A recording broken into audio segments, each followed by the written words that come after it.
How's it going, everyone? Welcome back to On the Mic with Joe C. If this is your first time to On the Mic with Joe C, welcome. As always, I'm super stoked to introduce my next guest.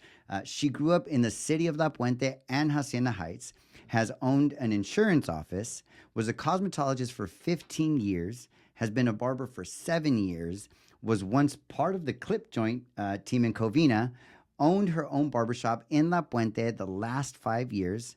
She now owns this really cool mobile barber truck that I'm sure we're going to have plenty of conversation about.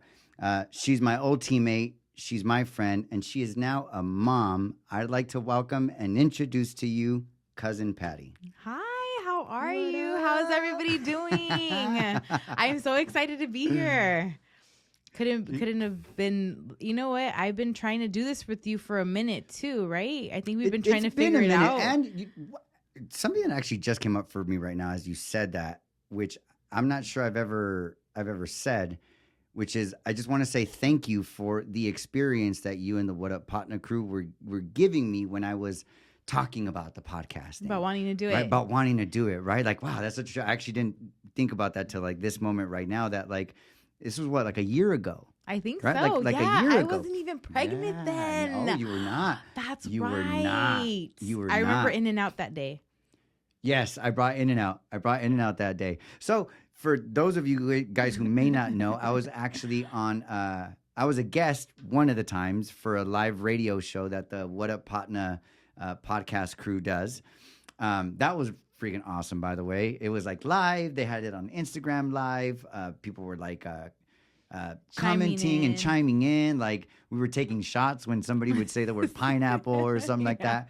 It was super dope. And I remember you guys like showing me the ropes. Like there was a couple of times where I went not to be a guest, but just to kind of be like sitting in the background, like kind of seeing the way everything worked. And you guys got like allowed me to be part of like the mic check, and Ruben was showing me like what you do here, what you do there. I do remember you telling me like Ruben, when it comes to sound, like he wants everything to sound like really good, right? So I think having that in my space also made me okay. Like when I start this, like I want to have good mics, or like I want to have it set up like as best as possible so that it can sound right. It looks good, boss. Yeah. You like it? Legit. No, yeah, I'm thinking. I was literally thinking that as I was sitting here watching you set up. I'm like, that's so crazy. Because I remembered when you came and when you were gonna start this as a venture, and this is so cool. Yeah. A year later, man. A year later. This has been a 3-year long conversation. I really like mentioning that, like in as many moments as possible, because for me, what I really get when I say it, even for myself, right? Like even though I'm saying it to others, it's almost like I'm hearing it and I'm saying it for me, which is as long as the conversation doesn't die, right? Like it's okay if you said you would do it in a month and you didn't.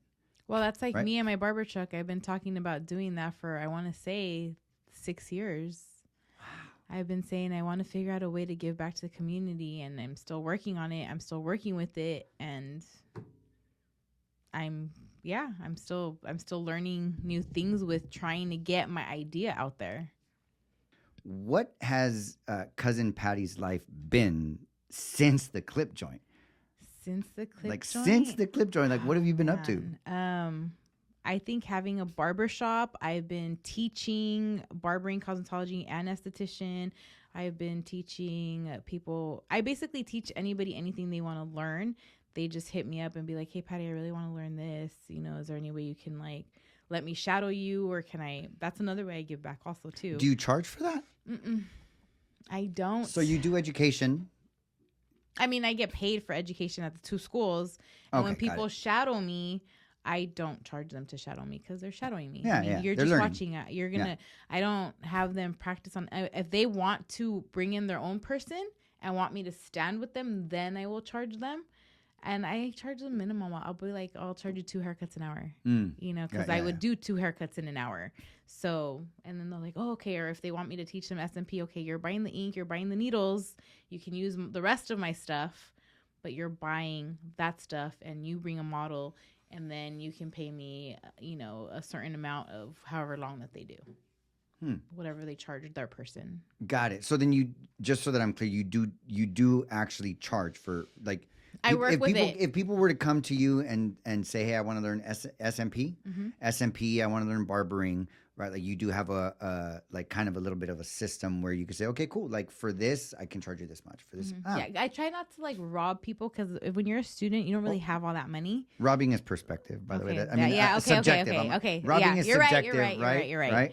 Well, just because I was gonna be charged $1,000 just to, and I'm like, I don't have that kind of money. I don't have $1,000 to watch you for 3 hours. So yeah, I just thought that was a little over the top. Okay, so I don't do it. I try not to. I try to think about the person, me, my time, and I try to be reasonable with it. Got it. How about that? Yeah. Yeah. Okay. Got it. Cool. I'll take that. that. Okay. Yeah, because you're right. I shouldn't have said that. Yeah. Okay. Fine. So you've been up to teaching. What else? I'm a new mom. I think that's the biggest thing that happened to me, and the fact that I am a mom is what made me sell my shop. If not, I'd probably still have my shop. So there's one thing that you know, because so I owned a barbershop. There you go. Okay. So that happened since I left the clip joint. I owned a barbershop. I've taught. I've been sponsored by a clipper company for a little bit before I got pregnant, and then it kind of just stopped because I got pregnant. And then which I'm still on the team because he told me just tell me when you're ready to come back into traveling and stuff. And then I was like, oh, I'm not ready yet. Because he's like, you want to go to Puerto Rico, bring the baby? I was like, no, because then who's going to take care of the baby? Are you going to pay for baby daddy's ticket too? And he's like, oh, all right. I'll tell you when I'm ready. Take the baby with you on the stage. Right there. I don't know. Because he always comes first. Yeah. I will literally, I've always had my customers come first, even before family events, before family birthdays. Like sometimes I don't make it to things because I've always wanted to work. I like working. I like working on customers or my friends. And I had an environment where I'd pool table, TVs, PlayStation, everything going on at once, that I always made them first. And so for me to now my baby comes first, and just like I never canceled on people. And sometimes when people would cancel on me because they had an emergency, I'd be like, yeah, I'll stay for you till 11 o'clock at night, or yeah, I'll cut your hair at 12 o'clock in the morning. Don't worry, just come by. I'll open up, and then we stay till 1, 2, 3 in the morning, still drinking, still talking when I have to work the next morning. And I think that's why I appreciate the fact that I think people had seen me do that for so long that now that I have the baby and I'm like, hey, I don't have a babysitter. Like I need to either push the time later, or can we reschedule for tomorrow? A lot of people have been understanding about it because of all that time I did these things for them. I think that they're just kind of like playing it forward for me, but my baby definitely comes first on such a very different everything. There's something you shared with me at one point, which was that, and I don't recall when, maybe you didn't share with me when they did, but that at some point you were told by the medical institution that you were not going to be able to have a kid. When was that? That was, I want to say, in my mid-20s, early 20s, because I had already had 5 miscarriages, and I've never said that out loud to anybody. I had 5 miscarriages, and I always blamed myself at first when I had those 5 miscarriages, because I actually wanted my babies when I was married. I was married for 10 years. I actually wanted to have a baby, and I thought, I don't know how many people are going to hate me for saying this, but I had an abortion at 18. At 19. I was 19 years old. I had an abortion at 19 years old because I freaked out. I had just left my mom's house. I was like, there's no way I can do this. Like, and I always thought that because I did that is why I couldn't. Wow. I was like, you know what, maybe, So I was just like, I just accepted it. I moved on with my life. But the doctor said, because I have ovarian cysts, and at one point I had them surgically removed so that I could try to conceive, and they grew back like a week later. So he's like, and he told me that though. He told me that could happen. He's like, there's a big possibility that even if you get these removed, that they'll come back right away, because it's just what happens. And I have the worst memory, so I can't remember exactly how he worded it, how he said it, whatnot. But that's basically what I understood. And that even if I was to get pregnant, there was something in me that just, I need to be able to sit still and relax. And I don't sit still. That's and totally relax. you, though. That should have been easy. I was just like, I remember the first couple times I was pregnant, like me being home, being on bed rest for the first like 3 months was like a mandatory thing if I was going to try to have a baby. And it was a big toll because I'd have to be sitting down, laying down with my legs up, like comfortable type of thing. But it was uncomfortable for me, but I would still try to do it because I was trying to have a baby, and it just didn't happen. So after the 5th miscarriage, I was just like, I can't do this anymore. I'm not going to put myself through this anymore. And then I tried again one more time for the next 5 years, and nothing happened. Like nothing happened. Like not a miscarriage, not anything. Nothing happened. And the miscarriages that I had didn't last longer than 6 weeks. Wow. Okay. So they were all really early. And I was told would, and if I did, that I would have to put in this extra work to sit still, relax, be stress-free, to be calm. And it's just everything that you're not. I'm like, so I would even stress out more because I'm trying not to stress out. And I'm like, making lists of things that stress me out. And this list is stressing me out to try to think of the opposite things I can do to not stress myself out for these type of things. And it just wasn't happening. So I became a bitter person later that just hated kids. I didn't like kids. And that's part of like my jokes. I didn't like kids. I look at kids and I'd be like, how do you not know your kid's ugly? Like, I'm just like, I don't get it. Why do you want me to look at your kid and be like, oh my God, look, my kid's so cute. And I'm just like, dude, your kid's ugly. Like, I think it was like a mechanism to help myself be okay with not. Plus I also dated somebody that just hated kids because of his PTSD. He can't be around kids. He couldn't be around kids. So it just became like this. It was a fit. I don't like kids. I don't want to be around kids. I can't be around kids unless they're related to me. And honestly, if they're related to me and they were, I felt like, okay, I could do this because he, in some sense he's mine. Yeah. But so yeah, I became this bitter person. And then I, all of a sudden, I'm pregnant and I didn't tell him for 3 months. Wow. 3 months. I didn't tell him for 3 months because I didn't know where we stood. I don't know if we were trying to stay together. Are we not trying to be together?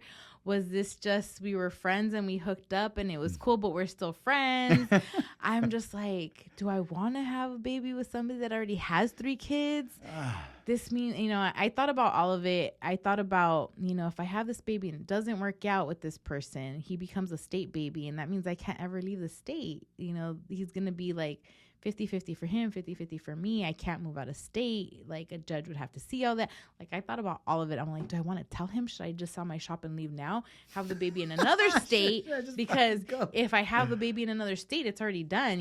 Like you can't make me come back because I had him in another. Like I really thought all of that. Like, and I was like, no, I can't do that to this baby. That's a trip to where the mind just fucking.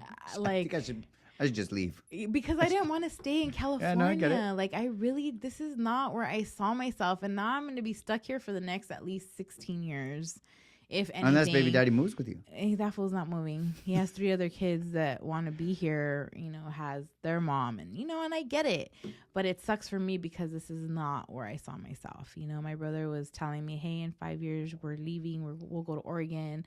I'll buy us a house. And I was like, heck yeah. And then I got pregnant. And even now he's telling me, he's like, we gotta go. He's like, if Oregon's going to stay, he's like, okay, I'll try to do something closer. Maybe I'll go to Arizona or Vegas. Now he's thinking closer because of my baby, and that's a cool uncle. Like, I think it's a really cool uncle. Yeah. Oh, yeah. He's just like, because he always jokes around and says, hey, Patty, when we get older, you're the one taking care of your older brother and your mom. I'm like, no, I'm not. I'm like, first of all, he's more your brother than mine because he's closer in age to you. So we joke around about these things a lot. And he'd be like, no, I just want to be free. I'm like, dude, you're stuck with me because I need you to take care of me when I get older. He's like, oh, man. So, but yes, I have a beautiful baby now. Oh, Brooke, I get there's going to be a whole lot more that you've been up to since you left the clip. But this one I'm not gonna step over. What was that moment like? Like when I found out? The moment you found out, right? Because I'm just going to assert that even when you found out, there still had to be some like, this is not going to end up going through. Or how was that for you? So I had been already feeling sick for like a month, I think. And then one of my customers / good friends, because he's my friend, but he started off as my customer. Now he's my friend. He happened to be at the shop and I was like, dude, I've been sick a lot lately. And he was the one who said, what if you're pregnant? And I was like, wait, what? I was like, no, I'm not. He calls his daughter. His daughter's 20 something years old. He's like, hey, mija, you know, if I got a pregnancy test. And then he's like, no, agárrale los más expensive ones, de los que tienen tres.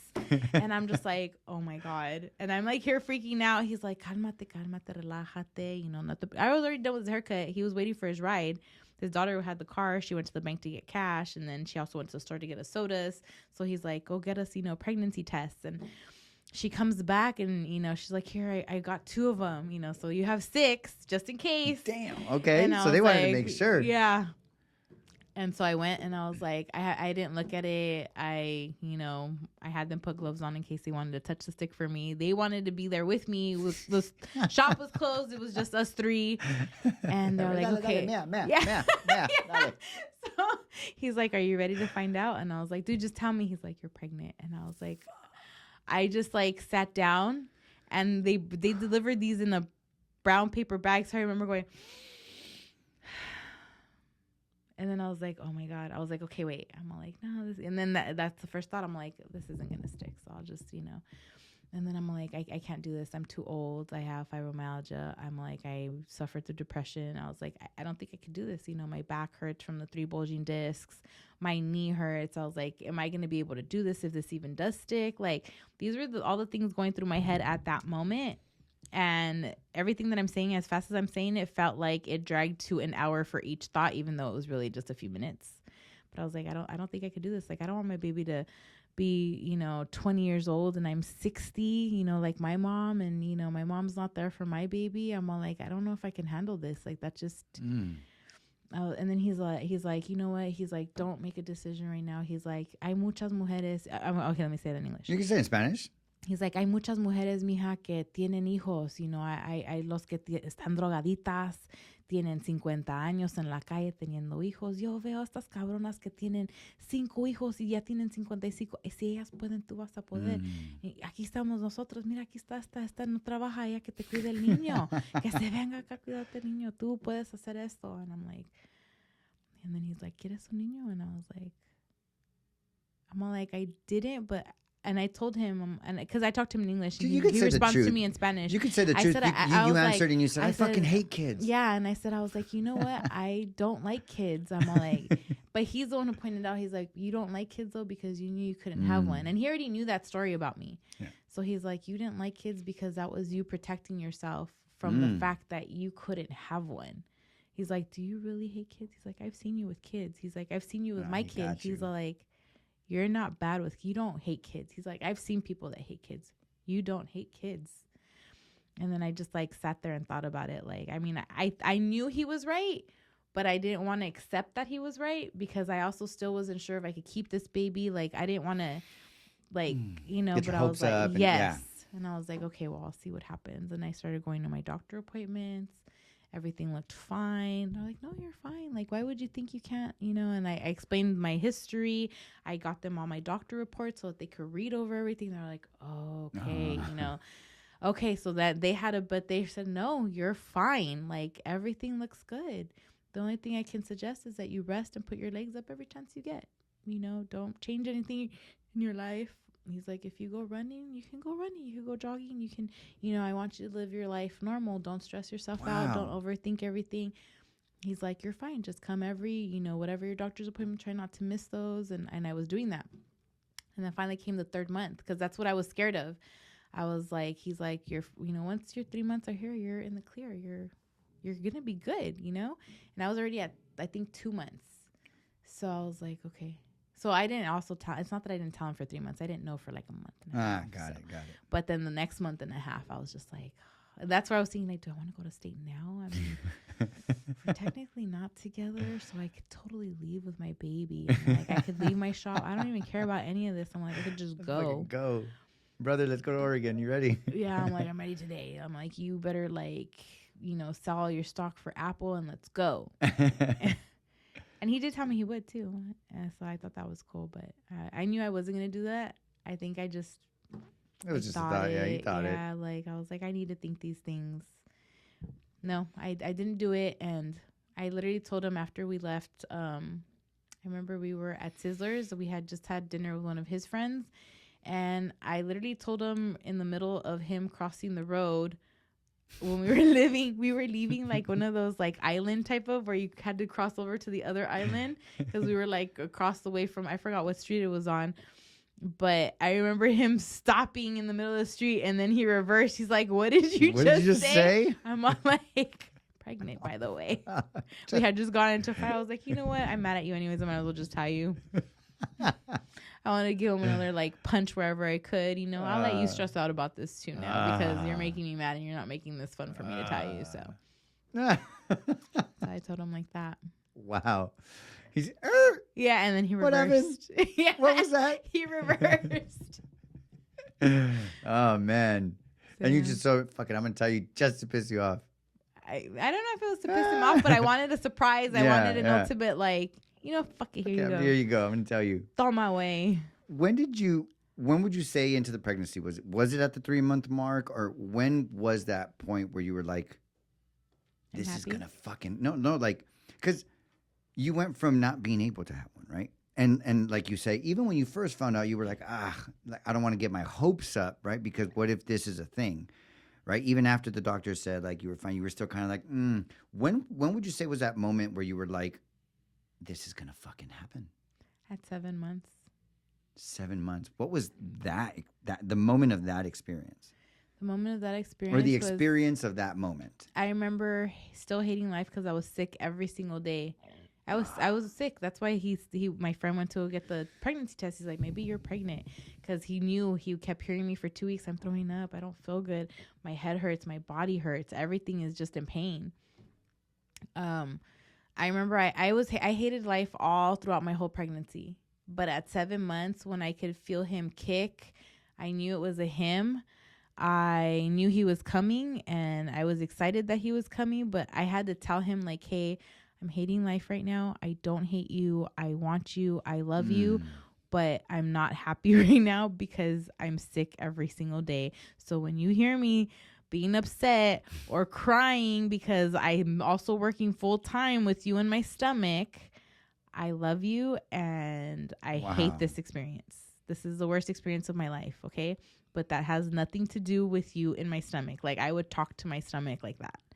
And I didn't start talking to him till I was around 7 to 8 months. Wow, that is so dope. What comes up for me is there's a guest that I had on a previous episode who he's been in like recreation. He does like child psychology, all that stuff for the city of Azusa.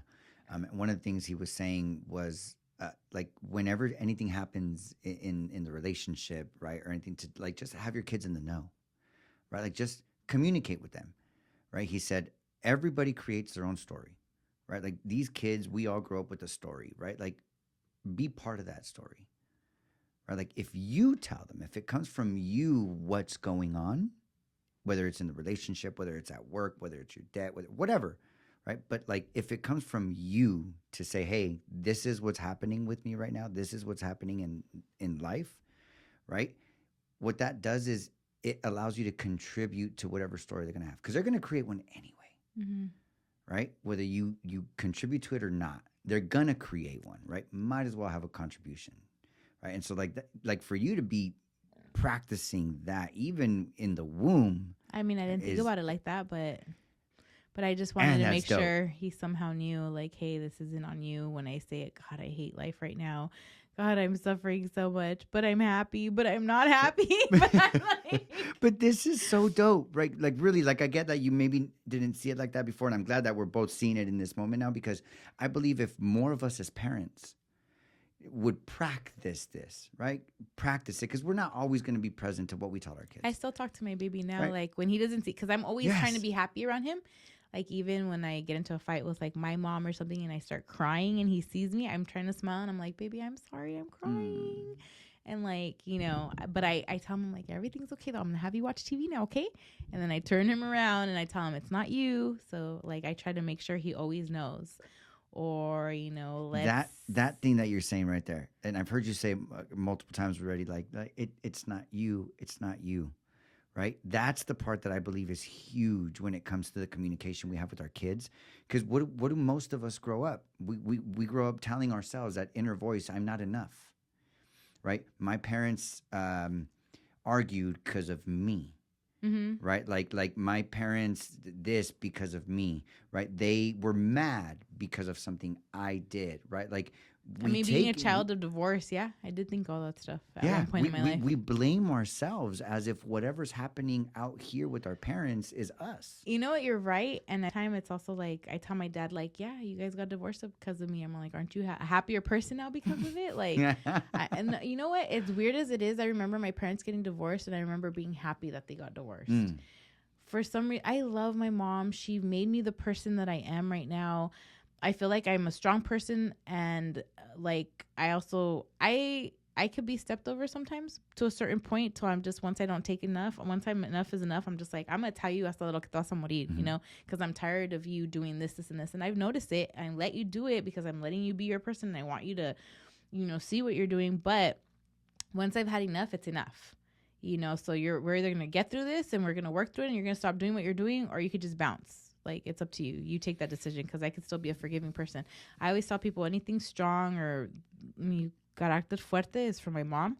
Anything good and forgiving I have is from my dad. Because my dad's super Catholic, doesn't even have a job, and still gives us 10% of anything he gets. I could give him $10 and he'll save $1 for church, you know, and that's just who he is. And he's like, no, mija. He's like, remember, and he'll like open scripture. And he'll be like, you know, you turn your cheek and, you know, you give your other cheek, and I'm just like, no, Dad, that's not how that works. He's like, that's your mom talking. And like, you know, so it's like, I have, you know, the best of both worlds where they struggle with each other, because it's like, I was raised like this, but I was also raised like this. But I was happy because as I love my mom, like I said, but I was always on my dad's side. I've always been daddy's girl. So I didn't like hearing my mom yell at my dad. And my dad would always let himself, even after they were divorced, and they'd still argue. And if my mom, like if I yelled at my mom, he'd be like, Patricia, no le hables así a tu mamá. Like, he'd still back her up. My dad never told me what went wrong in the relationship, not until I was a lot older. At least 19 years old, he'd start telling me things. But at a young age, he never told me what went wrong. He never told me that it was like, he never blamed my mom. He didn't blame anybody. He just didn't tell me what was wrong.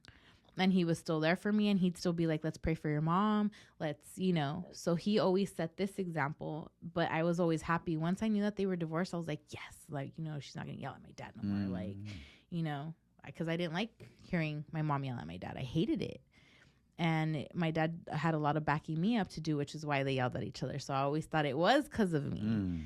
So, but at the same time, I'm pretty sure I'm one of the few 5-year-olds that was like, yes, my mom and dad are getting divorced. She's not going to pick on my dad no more, you know? What is your relationship with your mom now? I cry about it still to this day, because my mom cannot move. The only thing she can do for herself is maybe still feed herself, maybe even a little bit, and barely at the most of that. You know, she did this to herself. She was in dialysis at a young age, but she got lazy. She decided to retire for some reason when she still had it in her to work. For whatever reason, she decided to retire, sell a bunch of her property. She had enough money to live comfortably for a while, but dialysis took her over, and she didn't keep up with some of her properties, and now it's just a hot mess for my brothers and I. Not even for me, because I tell my brothers, you guys deal with it. You guys keep it all. I don't even want any of it. I'm like, because you guys have always helped my mom more than I have. My brothers and I have different father, same mother, but we don't treat each other like less. But it's hard, because I realized recently after having my baby that the reason I'm so upset at my mom is because she's not the woman I know anymore.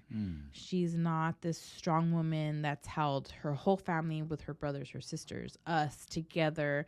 She, you know, she's the woman that's always owned like 3 homes, 5 businesses. Like, she's just like this amazing go-getter. She's a registered nurse. She's a cosmetologist. She has her license to sell cars. Like, she's just this like big human being. Yes. And for her not to be that person now, where like you can't even, you know, hold your grandson, and you like it just, you know, you cry every time we tell you we love you, or you want us to tell you, like, you didn't tell us you loved us that much when we were little, and you want to hug us now. And it's an uncomfortable, weird feeling. And I'm upset about it because it's like, this isn't you. Like, and then now we fight with her because she doesn't want to eat right. She's not helping herself in any way. She's just letting herself rot away, and it's upsetting. So I've always had a very tough relationship with her, and I'm trying to accept her for the way that she is now. And I'm trying not to have my last moments with her still being mad at her, but it's hard. But the thing that makes it a little bit better is when I bring my son to her. You know, even if he can only sit on her lap and I have to hold him, like, I'm at least happy that she finally got to see her only grandson, because my brothers are not having kids. So it's just hard. I don't know how to explain my relationship with her. Yeah, no, I get it. And has having a child of your own had you see anything different of the way you view your mom? I do see it as in I like I said, I appreciate the fact that I'm one of the very few people that got to go snowboarding, you know, in Australia for my birthday, because my mom said, "Is that what you want to do? Okay, let's go." You know, and people are like, "What do you mean? It's always hot over there." I'm like, "Not in August. It's not. It's snowing out there." So, wow. You know, but you know, I've gotten to go to London. I've gotten to go to Sweden. I've gotten to all parts of Mexico, all parts of the United States. Why? Because my mom did that. I mean, my mom, there's just so many things that I realize now that I'm a mom that I wouldn't have done without my mom. I like who I am. I like who I've grown to be. I like the mistakes that I've made. I like the person I'm changing into, because it's said that you change every 10 to 15 years. You start developing into a different person. I like who I am because of the way my mom was. Like, I went to work 3 weeks after having my baby, and, you know, maybe I didn't work a lot, but I still went back to work, you know, because I couldn't just be home, you know, dealing with my depression and having a baby and trying to be positive for my baby. And like, I needed my world to continue. So I wouldn't have been able to do that if I didn't have that example for my mom. You know, my mom was never at home sick. She was always at work, you know. I appreciate her a lot. You got a lot of value from your mom. Your relationship isn't, what I'm getting is, it's not probably where you ideally would like I'm just not an affectionate person because of her, and I really wish I was. With my son, I am. Like, I tell him I love him every day while he's asleep, when he's awake. Like, I do the things that my mom didn't do, but I also learned a lot from my mom, you know, and I see it more now as a mom, where I'm like, okay, I'm going to tell you I love you every single day. My brothers are mama's boys, but my mom beat them. Chanclas with everything, burned their mouths for talking smack. Like, my mom was wicked because she got beat as a kid. So that's the only filter she had. Yep. It's the only filter she had to see her parenting from. But she was also a single mom. She was also a single mom. So I give my mom a lot of props. That's dope. Yeah. That's dope. One of the things that was coming up for me as you were talking about, like, with your mom and how she is, you know, the dialysis and, you know, like, just like deteriorating as you said it, was you mentioned to me, and this isn't something you mentioned to me recently, like, this is something I've known of, you know, for a while, which I'm not certain if anything happened between the clip joint and now with this, but you did share with me that you've beat cancer 3 times. My mom, you know what? My mom didn't find out till the second time. She didn't know the first time. None of my family did. I didn't share it with them because. What age was this? I was 19. You were 19 when you got breast cancer. It was right. So from the age of, I want to say 17 years old, my dad was telling me, "Hey, ve chequeate, you know, go to the doctors my cousin was 17 when she had hers." And he was like, "Go get checked." So I would get checked and nothing happened. But then I skipped 3 years at 17 till I was 19, and I had already had it. So I also didn't have the best insurance. So they offered me treatments. But I used my cousin's dual citizenship. I pretended to be her in Mexico, and I went to TJ, and they covered everything in TJ. So my medical history, you know, is under Angelica Maria in Mexico. Ceja Garcia, you know, like, she did her fraud. We were the same age. We look alike. And I got a lot of stuff covered over there. Just the only thing that had never been able to get covered was a surgery. But chemo, radiation, everything. And I hated everything being in Spanish too, because I didn't understand. I understood it, but it's not something I could repeat. I mean, already as it is, you can't repeat shit when it's medical, because you're not, they talk to you in such terms where I'm just like, what? I have no clue what that means in English, let alone in Spanish. And then it also, the second time around, I knew medical treatment was free in Cuba. So I would tell my mom, hey, I want to go to Cuba. Can you send me out there for like a month? I'd go out there with her friends. I'd tell her friends what the situation was, because they know how my mom is. So my mom being a registered nurse, knowing so many doctors as well, I could not bear my mom wanting to be around all the time. I'm like, I already fight with you as it is. I haven't lived with you since I was 17 years old. I can't do this whole thing with her. I didn't want to do it with my mom. With my dad, it's a different story. My dad, I was more protecting him because I didn't want him. He knew I was sick. He didn't know to what severity. He didn't ask me questions. My thing was, I could not bear my dad knowing or feeling like it's his fault, because it definitely comes from his side of the family. Like, there's no question about it at all. His sister had just passed away from stomach cancer. He had another sister that passed away 3 years before that. She died of breast cancer. There's just no question. Like, I knew, and I was like, I don't want my dad to feel like it's his fault and he can't do anything because he doesn't work, because he has a messed up back. He has a messed up knee. There's nothing he can do. He can't help me, and people always say like I only had like a handful of people that knew, because I needed rides to the doctors. I needed rides to TJ. I was sick out there. So I had a few people that would go with me, but even they gave me my space, because when I was sick, throwing up or on the floor or just whatever, I didn't want you touching me. Like, don't ask me if I want to eat, because that's the last thing I want to do. The first day was fine. Come the second and third day, I was just like a hot mess. And then the fourth day, I'd feel a lot better and I'd be coming back to my normal self. I didn't want to tell my mom that. I can't imagine her bugging me, calling me all the time, trying to be there with me, or trying to make me soups and stuff like that, because that's what happened the third time around.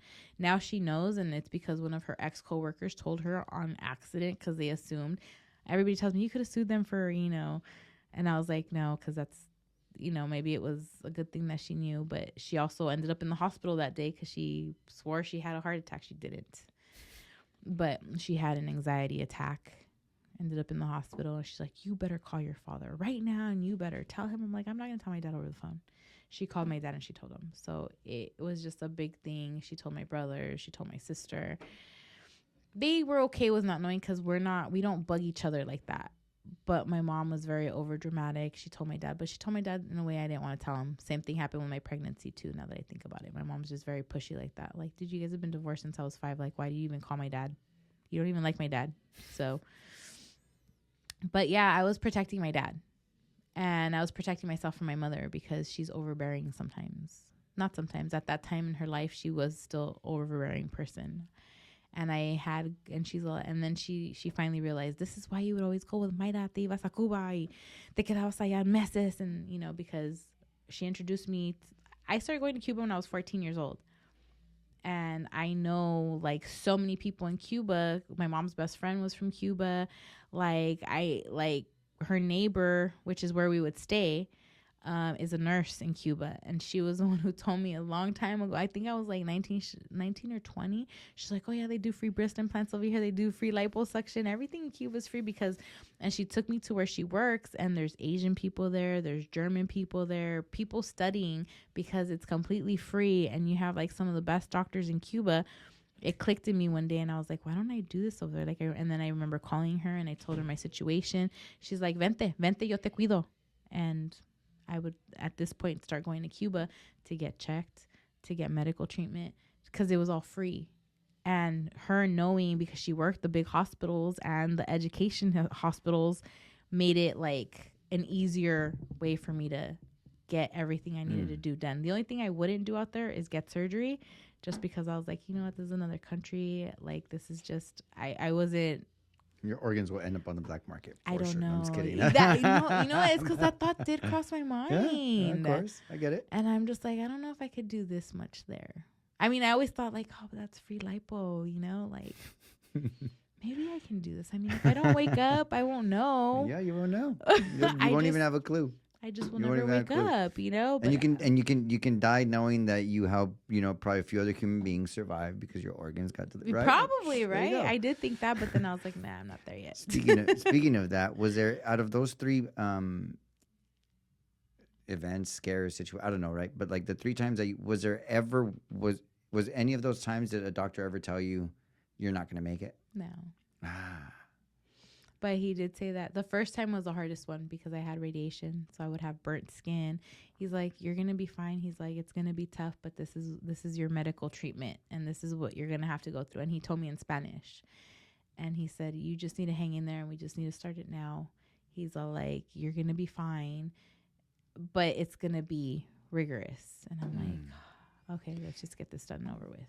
I've never had the scare of I thought I was gonna die, or hey, this is spread in a bad way, or we can't contain it, we can't do anything. No, I haven't. I was very lucky because the most I've ever skipped was that 2 year, and that 2 years that I skipped my getting screened is what messed me up. But he said you're lucky it was only 2 years because people will come in here 5 years later and there's nothing they can do at all. So, and then from then on, I remember every single time I'm done getting checked, it moves to, first it was every 2 months I got checked after that time. From the 2 months, it moved to 3 months. From the 3 months, it moved to 6 months. From 6 months, it moved to a year. And now I just... annual checkup. Yeah. And then when it happened again, it was very minimal. And I only had like 2 sessions of chemo, and it was contained. And I was still sick all the time. But then, they're like, okay, you're fine again. And being here, the best time I had insurance was at Nordstrom. And I remember I had just started Nordstrom, and I wanted to work. I didn't want to be like, oh, I'm going to be out for 3 months, and I just started and I just got my medical. If I was fine, I was like, oh, I'll just do it later. Then I went to get checked, and now I have a non-cancerous tumor in my stomach. It's non-cancerous, so you're going to be fine, is how they explained it to me here at Kaiser. He's like, oh, it's the size of like your watch, but how he explained it to me so that I could understand. Cause I was like, I don't get what you're telling me. Like, I get that you're telling me I have cancer. He's like, you don't have cancer. He's like, it's non-cancer. It's called the benign. And like, he dummied it down for me a little bit. He's like, what's happening is your stomach is feeding this tumor because it thinks it's part of your stomach and it's going to keep growing. We need to get it out. You need to have surgery. I'm like, okay. He's like, but you have time because it's this little. We fast forward to 5 years later. Now I didn't think about the fact that it was growing and each surgery would be different because I had just started at Nordstrom. I didn't want to, and I started thriving, and I remember starting Nordstrom at $17 an hour. I left Nordstrom getting paid $37 an hour, not including my commission. So I was really in it, plus good benefits, and I was just really into my job. So by the time we grow to like, I'm gaining weight, I'm tired, I don't even eat a lot. What's going on with me? It's this tumor in my stomach that I pushed to the back of my head. And they reminded me every year that I'd go for my checkup. Hey, you need to get surgery for this. And then one time I just missed the 2-year mark of checking for my breast cancer and for that tumor because I don't think I felt like hearing it because I was doing so good at work. And then it just became an emergency surgery. They had to take it out, and they didn't let me leave the hospital. They scheduled it, and it turned out that it was like 5.5 pounds big in my stomach. Wow. When was this? This was, I want to say, how long ago was this? I was in my 30s. I'm 42. I want to say when I was maybe 35. Okay. 34. More or less, like right before the clip joint. How about that? Yeah. It was right before that because I had just left Nordstrom and decided I'm going to be a barber. I remember not thinking about, why didn't I think about all these things? It got to the point where my stomach was so cut off, I couldn't eat anything. Like, I could only drink. It's like having one of those, like, surgeries to lose weight type of thing. Lap band. I don't remember what they told me. It was something like that. The effects were similar to that, even though it wasn't like that.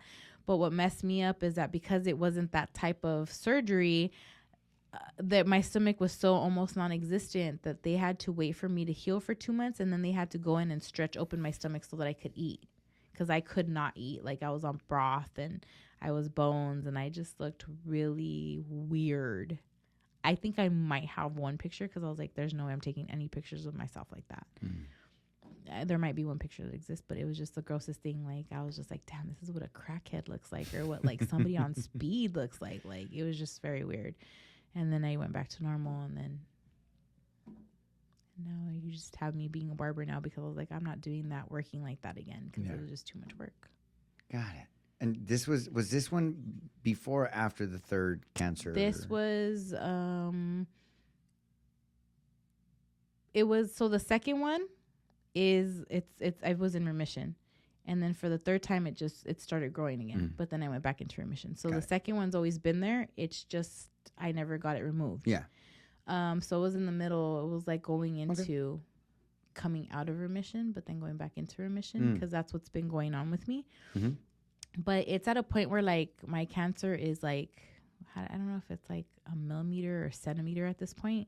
And they can keep administering chemo, but if it's not growing, they can't give it to me no more. And it's just on standstill until something happens.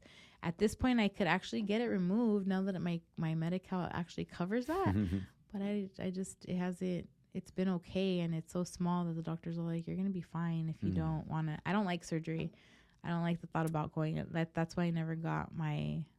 That's why I never went to Cuba to get like my body. Like the idea sounds cool because I want to do it, but the thought of being put under, I'm just like, if I don't have to, I don't want to. I don't want to. Yeah. You know, and that's the same thing that happened with the tumor in my stomach. Like I just did not want to go under.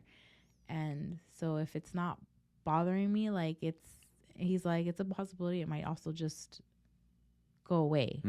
So why don't we just keep checking you if you're not comfortable with it? And I was like, all right, cool. So that's where we're at with that plan. Okay.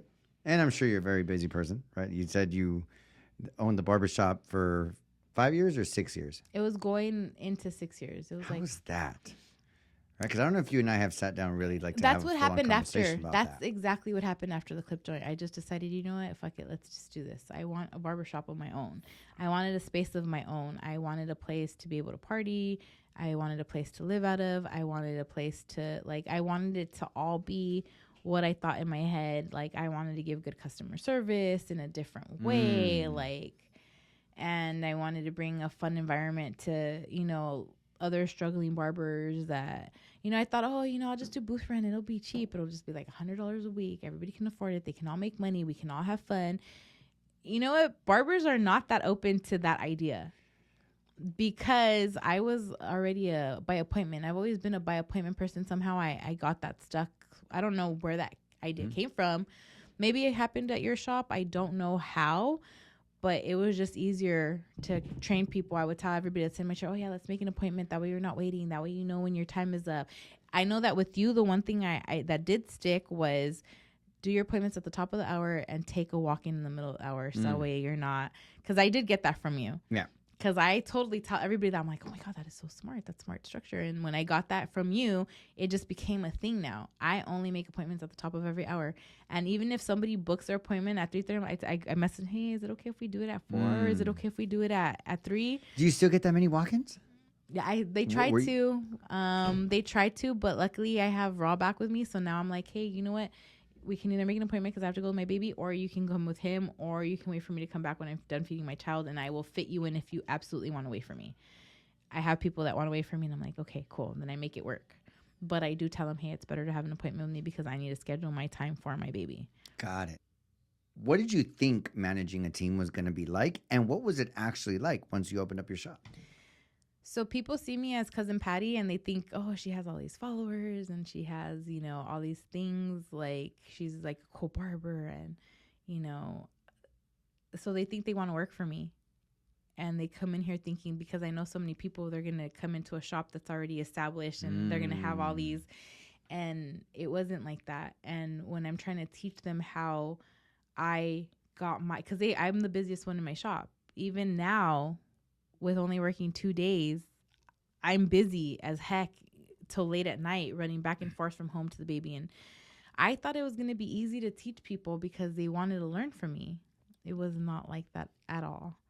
It's hard to teach a street barber etiquette. Like, you guys have to say hello to people walking in the door. You can't just ignore them. They're not just going to stand there and come to your chair and be like, hi, like, how are you? Like, no, it's our job to say hello. It was just not easy at all working with people that are really quick to be like, oh, this isn't working for me, goodbye.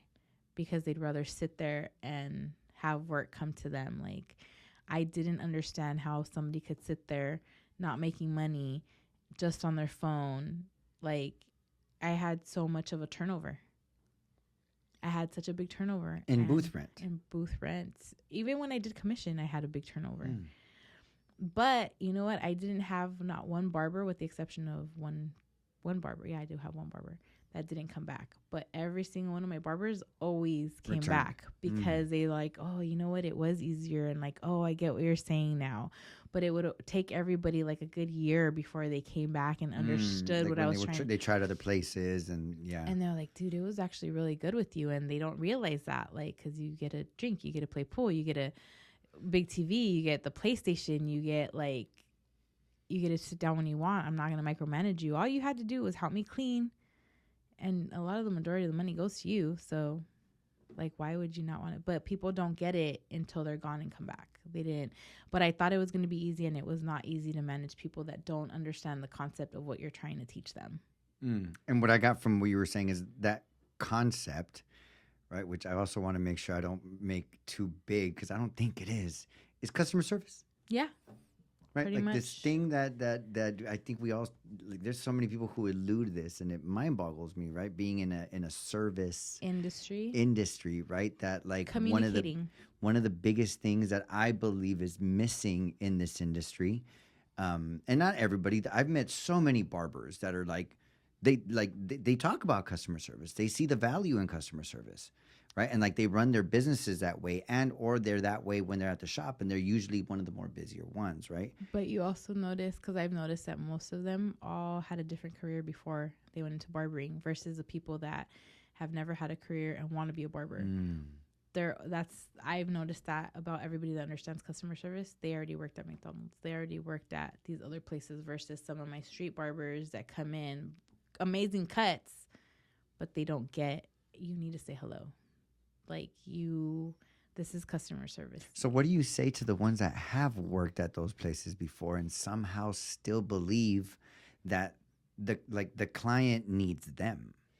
Right? I tell them that the client does not like, well, but you know what I mean? Like, what I'm trying to say is it's not just like you've been in a different career before, you're automatically pretty cool at customer service as a barber. No, like, at least in my experience, that has not been the case. Whether you're right, because some of them don't. Yeah, whether you're like, a street barber, whatever that is. I hated it there. Yeah. And I'm like, okay, well, if you hate it there, what can you do different to make you like it and actually make somebody feel like, you know, they need to come to you? Like, why would they come to you? I always ask a barber this way: what makes you so different from the barber next door? Next to you.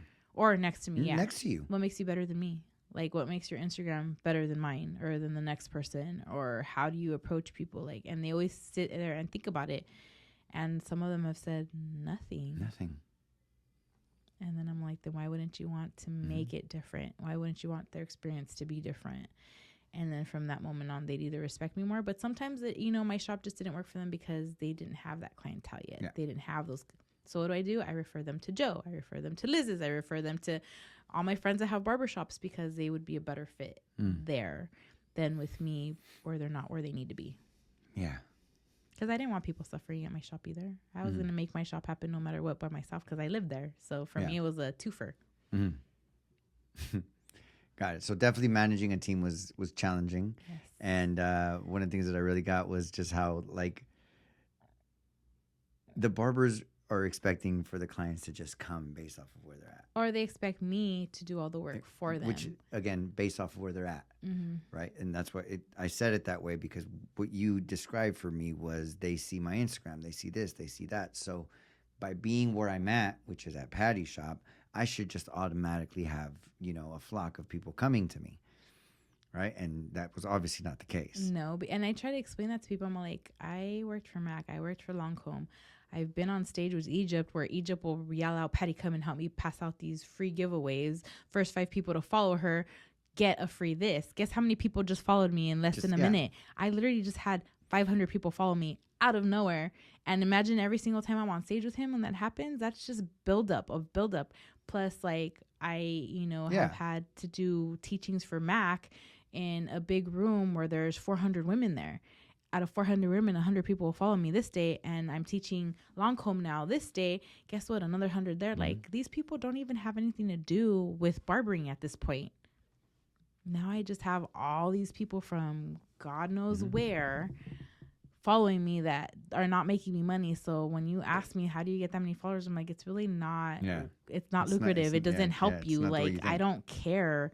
If I lose my Instagram tomorrow, I'll just start a new one. And if I only have 300 people following me, if they make me money and they're actual customers, because I've tried to start a new one that just did this, but for some reason people always go to that one. And I'm just like, I guess I'll just keep this one. It doesn't do anything for you. Yeah. No, absolutely not. Especially the way the algorithm works now. I don't even know how it works because I don't even... It's not based off followers. It's based off quality of content. I don't know how they judge it, but yeah. See, I don't even have time to look at that. I'm just like... Speaking of not having time, tell me a little bit about your barber truck. So my barber truck was an idea I had before I opened my shop. And so that we're clear, you no longer have your shop. I don't have my shop. And the biggest reason I came to that decision was I've always paid the majority of my shop. But I lived in it, so it didn't bother me because it's like I'm paying $1,500 rent plus another $1,500 of rent for my shop. And that was something I could afford, working 10 in the morning to 10 o'clock at night, catering to people's times and schedules. I didn't mind it because I'd work for like 3 hours and then I'd go to the back and go to sleep for another 3 hours or just be in the back, doing whatever I wanted to do. Yeah, you're at home. Yeah, I was at home. And I could see on the cameras what everybody was doing in my other home. So it's like when I had a problem, I just jump, hop, and skip out. And I was there. So I loved the way I was living. And then I could go and come as I please. I could bring people over, lock them in. You can't leave because you're drunk. So tough shit. I had one of my friends call the cops on me, though, because I wouldn't let them out. But then when the cop came, luckily I knew him. He was like, Patty, you can't just have him in here. But he's like, what about you just take his keys and, call an Uber? And I was like, fine, whatever. But he understood why I didn't want him to leave because I didn't want to be responsible for or negligence or anything like that. So I was like, but it wasn't me. So that was a good thing. But anyways, your truck. My truck. Sorry. So my truck, I thought about wanting a truck on wheels before I bought my shop to be able to better help communities and give them the barber experience in a shop, in a truck. Because I'm like, you are not just that, but also for us as barbers, I like pumping up the chair and saving my back. And it took me a long time to learn to pump up the chair because I think we all forget that at the beginning of our training as a barber because you're too busy trying to talk to a customer and cut at the same time that you forget you need to save your back and your posture. And I learned that the hard way. So now that I'm into my posture and trying to stand up, see, I was already slouching.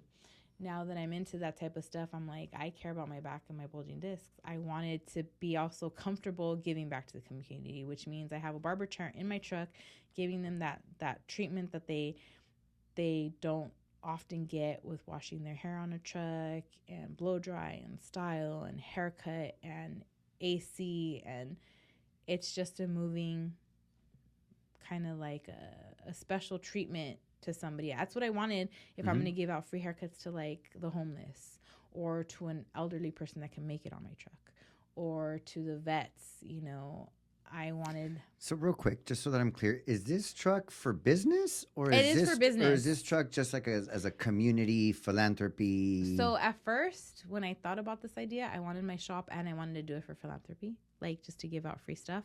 But now I do it business and I do both. Okay. So now I work out of my truck because that's what I have and might as well use it. And I give back when I can. So it's both. Okay. What do you use it? What do you see yourself using it for more now? More for the philanthropy side or more for the business side? It's more for work. Okay, more for work right now. Okay. Yeah. Got it. Because it's also not done yet. it's still developing. It's been developing for the last 8 months because my baby just turned 8 months, and it happened literally. I got the truck 2 days before he was born, and I was out of my shop 3 days before he was born. Yeah. So that's how I know how long I've had the truck and how long we've been working on it. And it's been quite a mission, and I gave a lot of thanks to my friends / also some of my customers that are my friends that said, Patty, don't even worry about the baby. Like, you're good. You'll have the, because I thought about renting booths, but renting booths in La Puente close to, like, people want to rent out a booth to me for like $350 at part-time. I'm like, I am not paying $350 for part-time. Like, that's a full-time for me. And I don't have time to be full-time, and you're not offering me anything or working with me or saying like, hey, how about $40 a day and do whatever you can for the day. Like, I couldn't do it. Yeah. Having a baby too, I didn't know how much of my clientele I was going to get back, even though I only lost a month worth of clientele moving out of my shop, and I just wasn't going to be available like I used to, and I knew that. So my friends were like, don't worry about it. We'll help you do this. If this is what you envision. He's like, it was literally 4 of my friends, 2 customers and 2 of my friends. They happened to be there the day of the conversation, and they actually meant it. They all exchanged numbers. They all talked to each other. They all said, hey, this is how we could help her. Let's get this done for her. And it's funny because 2 of those customers I met because they literally came in saying like, hey, I don't have money. If I promise I'll pay you back, can I get a free haircut? Like, I have an interview. Nobody's been able to help me. I'm like, yeah, don't worry about it. I gave them haircuts probably for a good like 3 months for free while they were searching for jobs, and they kept showing me everything that, and I'd be like, you don't need to show me that, like, it's fine. And now that this person has that job, he's like, I want to help you do this. So this is what they're like. So it was kind of cool that paid its way back this way, karma. Even though I didn't expect it. That's what karma looks like. And I didn't want that to be like, I'm like, no, I want to help you. So that's my customers and my friends helping me do something because they're like, oh, we've seen you do this. We want to help you. So they did all the labor for no cost. I just had to pay the truck and all the material that they've been using to put it together. And it's still been like just this weekend, my friend Brett finished paneling everything, closing up all the wires. Finally, it's all paneled. Now he's like, I just need the light. And he doesn't know that I know that he bought me a backup camera that he wants to put in. Wow. But he's That's dope. But he has 3 jobs. Yeah. You know, and he literally, when he can work on my truck, it's once a month for the day. So I don't bug him because he's the last one that's doing all the last things he wants to do. And he's like, I could do these things, so don't bug the guys anymore. Like, but he helped me like cut out a window, put in a window. Like, it's that's crazy. Dope. I still haven't seen this truck in person, but I'm excited to see this truck in person. They've all put hands into it. That's cool. Hey, look, one thing I've really gotten from this whole episode is that I've been present to is just how great of a village you have. Or like I've heard you talk about even like your baby daddy, right, and like your pops and even your mom, right? Like the way she was part of your village in a way as well when she found out, and how she helped you through that, like at least that final stretch. Right? Like with all of her connections and all of those things, and, you know, just people contributing to your barbershop, people contributing to your truck. My biggest problem is asking for help. Yet you seem to have don't ask. I don't like asking for it because I'm afraid. I'm afraid of rejection is my biggest thing, Joe. I don't like rejection because I don't like saying no to people. I try to say yes, and I know I should think of myself before I say yes. But I don't like saying no to people, especially if I have something I could share with somebody. So I'm afraid to ask. And Ruben's thing with my fundraising right now is he's like, you need to ask. He's like, because you can't keep putting yourself in debt on credit cards to do good things for other people. He's like, you need to ask, and people are going to want to help you. Yeah. So this is the first time I've ever in my life directly asked for help. The other times it's just, oh, I want to do this. And I think some of my customers and friends have just heard me say, I want to do this so much. They're like, let's do it. Let's do it. Yep. And then once that ball started rolling, I was like, damn, now I can't stop it. Like, now I have to keep that momentum and I have to keep it going, which is why I'm working harder than I wanted to. But because it started and I got so much help that I don't want to let everybody down. Not that I would, because I know that it wouldn't be like that for them. Yeah, that they're doing it with no expectation. Exactly. Yeah. I know that they're not, but now it makes me want. It's the motivation for you. Yeah, it is. So it's going. That's dope. Well, again, I think you have a great village. I do, actually. And it's always the people I least expect. And I get what you mean about momentum, right? And it's, yes, you're absolutely right. It's usually the people we least expect. It's usually the people we least expect, which is why I think we should just not have expectations. That's true. Ultimately, it's not because, because of the people. It's because of our expectations. If we have no expectation of someone, then they can never disappoint us. Maybe it isn't even expectation. It's just the person I didn't think in a million years would be the first one in line to do these things, and I always trip out on that. But then I realized that they tripped out on me for doing the same thing because they didn't expect me to be like, oh, okay, because they're like, you look mean. I was like, I look mean, really? They're like, actually, no. Yeah, you look mean, but you're not. And I'm like, thanks, Dick. A little outspoken, but you're not mean. I was like, no, okay. Thanks for the first impression. Like somebody that told me that for the first time, I was like, and then I looked at my I don't know how to take that. Yeah, I don't know how to take that. Like you're not really approachable. You look fierce. I was like, really? Yeah, I'm like, I promise you, it's just makeup. Intimidating. It's just an makeup. Intimidating person. I don't feel it. I don't see it. I'm just like, okay. So you did say that the truck was open for business, right? Mm-hmm. Perfect. So right now that we're in the subject of momentum, right? I just want to say, one, thank you so much for being on the show with me, right? Like, I think this was a cool show because one of the ways that it was present to me the whole time was this was almost like a catch-up episode, right? Like it was really busy. We've both been busy. We haven't really had yes, every now and then, like you've called me to like ask me for advice on here and there, but for the most part, like we haven't gotten together since you left the Clip Joint. Yeah, and so having the opportunity to like catch up with each other, what's happened since then, and like actually get to record it was like super dope. So thank you so much for that. And I do want to keep the momentum going for you. So if you could just tell anybody that's listening, where can they find you? Where can they find your barber truck? What kind of philanthropy work do you do? Where can they find out how to contribute to your fundraisers? All of that stuff. If you could just let everybody know, that would be super cool. You can follow me at Who Is Cousin Patty on Instagram. I know I have a Facebook, but I'm really not good at that one, so we'll just go to Instagram. On that page, you will see the barbershop truck where you can follow the barbershop truck. I am going to work on posting more on that one. My main one is Who Is Cousin Patty. You will also see the GoFundMe if you want to help me, just GoFundMe and you don't have time to come to any of the fundraisers. With Bridgetown Comedy and the What Up Partner Crew, they are doing a lot of fundraisers, and you'll see those dates and places to be on my Who Is Cousin Patty account. So if you just want to come by and buy a ticket, I get half the ticket sales, and there's like raffles that go on in there, and you can buy food from like G's Louise. They donated all their proceeds to me. So if you ever see them around and want to go try them out and tell them that you want to fundraise for me, then they're just going to give me whatever it is. You go to them, and it's G's Louise on Instagram as well. Comedy events that Bridgetown Comedy does, they have some awesome comedians come through. And you know what? I was so sad that I missed one of my favorite comedians just last week. Sebastian was there, and I have to say thank you for being there. Isos Marquez, thank you also for being there, amongst other people. But I mean, these are people that I talk to on a daily basis that came to help me, and I missed your guys' set, and I'm so sorry because I was sick. But yeah, if you are not wanting to just give me money and you want to come and enjoy something, then there is the comedy at Bridgetown Comedy. You can also follow them to see what dates they have available. And I want to put it on a credit card, but people are telling me, don't do that. Just buy what you can get.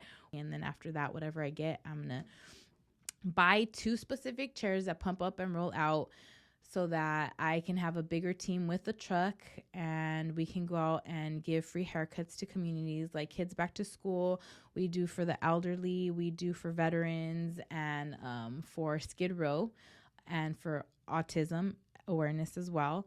And if you have an event that you want me at, and if you're a barber and you want to have a team, I'm your team. You want to ask me to help you build a team together, just as long as it's enough planning, then I'm your person to help you do these things. Yep. Awesome. Does the barber truck have an Instagram? Yes, it is a barbershop truck. It's the barbershop truck. Okay, all great. One word. All one word. And then the G's. G's Louise. What is their Instagram? How do you spell that? I have to look at it again. It's G. Okay. Yeah, it is. I'll put it in the description on the bottom. That way they can find that. Now, if somebody wants to get a haircut at the barbershop truck?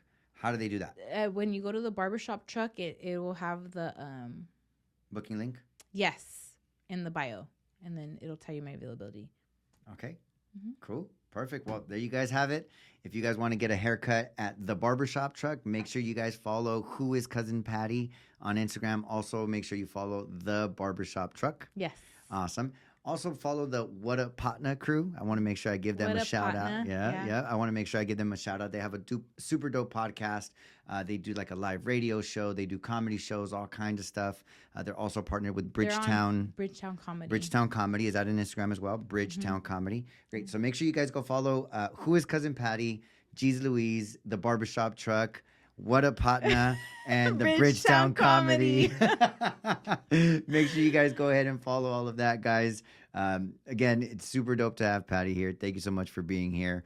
Right. With that, a few other things you guys can follow is I'd like to just give a shout out to the one and only sponsor we have and we've always had, which is the original Clip Joint Barbershop. We have 2 locations, one in the city of Covina, one in the city of San Dimas. We do have some content rooms in the back of the San Dimas location. So if you guys want to like do a daily or a weekly rental to use a room for content creation, or even to use it to do like a daily tattoo session or a one-day lash session, it's pretty much a daily, weekly, and monthly rental.